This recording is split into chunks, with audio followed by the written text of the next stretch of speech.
জীবনের সবথেকে বড় চ্যালেঞ্জ কি বলুন তো? বড় চাকরি পাওয়া, ভালো রেজাল্ট করা, নাকি শত্রুকে দমন করা? এর মধ্যে কোনোটাই নয়। জীবনের সবথেকে বড় চ্যালেঞ্জ হলো নিজের মনকে নিয়ন্ত্রণ করা। আর নিজের মনকে যদি আপনি একবার নিয়ন্ত্রণ করতে পারেন, তাহলে আপনি কিন্তু বাজিমাত করে ফেলবেন। কিন্তু কিভাবে নিজের মনকে আপনি নিয়ন্ত্রণ করবেন? ঠাকুর, মা ও স্বামীজির ভাব ও আদর্শে সেই নিয়ে কিছু কথা আজকের পর্বে আপনাদের সাথে শেয়ার করে নেব। নিজের মন যখন আপনার নিয়ন্ত্রণে থাকে না, তখন আপনি কিন্তু রিয়্যাক্ট বেশি করেন।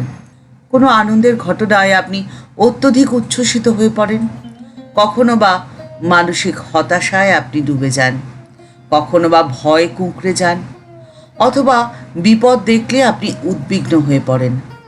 অর্থাৎ পরিস্থিতি আপনাকে সম্পূর্ণভাবে নিয়ন্ত্রণ করছে, আপনি পরিস্থিতিকে নিয়ন্ত্রণ কোনোভাবেই করতে পারছেন না। আর এখান থেকেই আপনাকে বেরোতে হবে।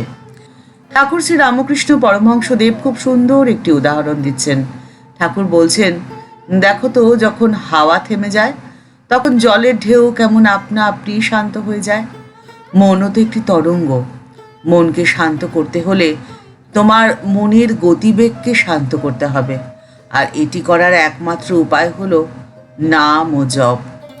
নাম জপের মধ্যে দিয়ে ধীরে ধীরে তোমার মন শান্ত হবে। ঠাকুর বারবার বলেছেন, দেহ বৃক্ষ থেকে হাততালি দিয়ে পাপ পাখিকে উড়িয়ে দেওয়ার। সকাল সন্ধে হাততালি দিতে হবে, অর্থাৎ ঈশ্বরের নাম গুণগান করতে হবে। তার মধ্যে দিয়ে এই মনের মধ্যে যত অশান্তি, অস্থিরতা ধীরে ধীরে মন থেকে দূরে সরে যাবে। একদিনে তো কিচ্ছুটি হওয়ার জো নেই, এটি নিত্যদিনের অভ্যাস। ধীরে ধীরে অভ্যাসের মধ্যে দিয়েই মন শান্ত হয়ে যাবে। বাস্তবে মন অস্থির এবং অশান্ত কেন হয়, কখন হয়, এই প্রশ্নের উত্তর যদি আমরা খুঁজতে যাই, তাহলে দেখতে পাবো যে হারিয়ে ফেলার ভয়। কিন্তু কি হারিয়ে ফেলবো, কাকে হারিয়ে ফেলবো, আর কেনই বা হারিয়ে ফেলবো? ঠাকুর শ্রী রামকৃষ্ণ পরমহংসদেব বলছেন, এই যে তোমরা আমার আমার করো, কোনটি আমার বলতে পারো? তোমাদের যে এত সাধের দেহ, সেটিও যে তোমার নয়। সুতরাং হারিয়ে কি বা ফেলবে? কি বা তোমাদের আছে যে তোমরা হারিয়ে ফেলবে? তাই বৃথায় ভয় পাওয়া। মন অস্থির, অশান্ত হওয়ার দ্বিতীয় কারণ হলো অন্যের দোষ দেখা। শ্রীমা সারদা দেবী বলছেন, অন্যের দোষ দেখতে গিয়ে সব থেকে বড় ক্ষতি তোমরা নিজেরাই নিজেদের করো। শেষে তোমাদের মনটা ওই রকমই হয়ে যায়। তাই কখনো অন্যের দোষ দেখতে হয় না। শ্রীমা বলছেন, অন্যের দোষ যদি তোমরা দেখো, তাহলে যে তোমরা নিজেদের গুণটাও দেখতে পাবে না, তাতে যে ক্ষতি তোমাদেরই। এক ভক্ত একদিন মাকে বলছেন, মা, আমরা তোমার সন্তান হয়েও সাধনহীন, ভজনহীন, শক্তিহীন, আমরা দীপ্তিহীন। আমরা তোমার মুখ যে বড্ড ছোট করেছি। উত্তরে মা সেই ভক্তকে বলছেন, তোমরা আমার মুখ ছোট করেছো বলছো?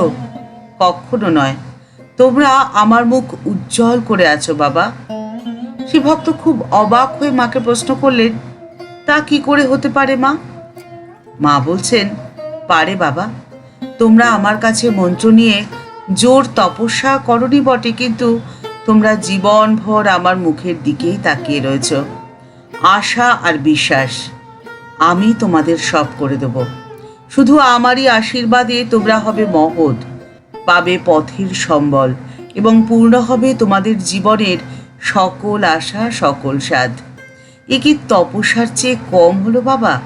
এই বিশ্বাস কি সকলে রাখতে পারে? তোমাদের অন্তরের এই মহান আশা আর বিশ্বাসের এক অপূর্ব জ্যোতি রয়েছে। সেই অনিমেষ জ্যোতি আমার মুখের ওপরে পড়ছে, আর ওই জ্যোতিতেই আমার অন্তরের মাতৃভাব সকলের সামনে আসছে। লোকে বোঝে আমি মা আর তুমি আমার সন্তান। এই পরিস্থিতি যখন যেমনই হোক না কেন, মনের বিশ্বাসটি যেন কখনো নড়ে না যায়। আপনার মনের এই বিশ্বাস কিন্তু আপনাকে নিয়ন্ত্রণ করবে। আপনার মনকে নিয়ন্ত্রণ করার সাথে সাথে আপনার জীবনকেও নিয়ন্ত্রণ করবে।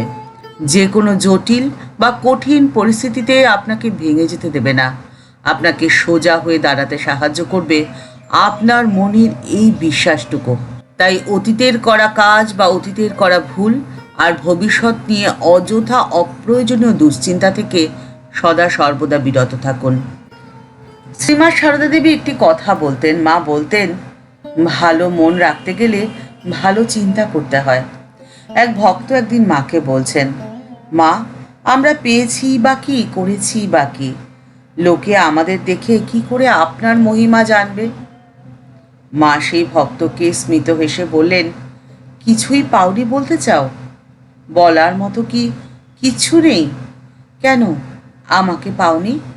কখনো কি অনুভব করোনি যে আমি আছি? তোমাদের সাথে সাথে সব সময় আমি আছি।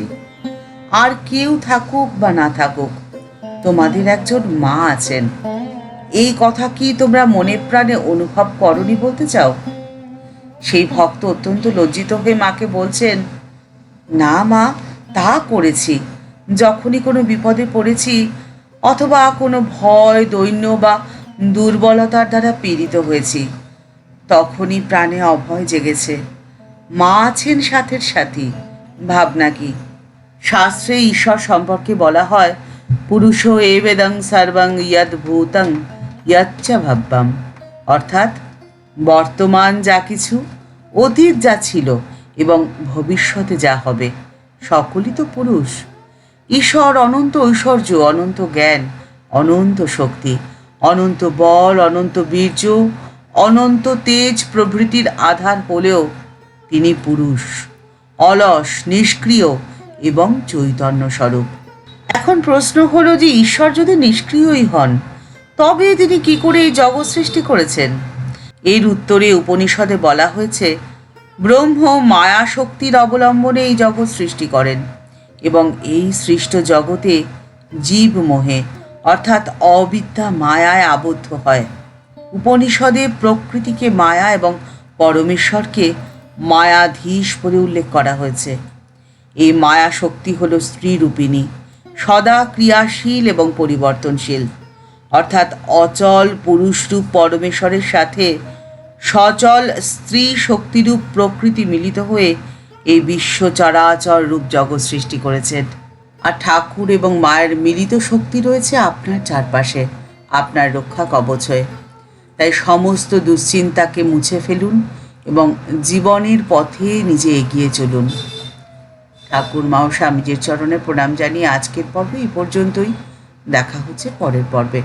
পর্বটি ভালো লাগলে যদি উপকৃত বলে মনে করেন, লাইক বাটনটি প্রেস করে দিতে পারেন এবং অনেকের মধ্যে শেয়ার করে দেওয়ার অনুরোধ রইল।